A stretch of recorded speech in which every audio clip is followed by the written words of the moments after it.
Nimepita pale Usisahau kubonyeza alama ya subscribe Kalamu TV Online.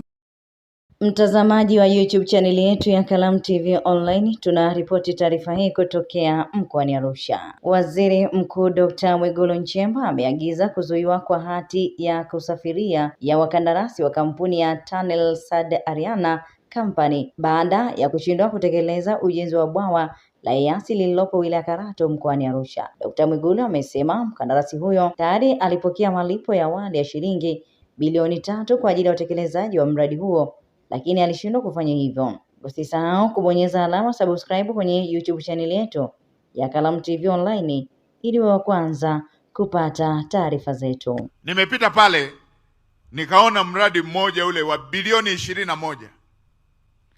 Bilioni 21. Mkandarasi amepewa zaidi ya bilioni 3 malipo ya awali. Muda unaenda, anazurura tu, anazunguka tu. Kapewa muda wa nyongeza, anazunguka tu, anazurura tu.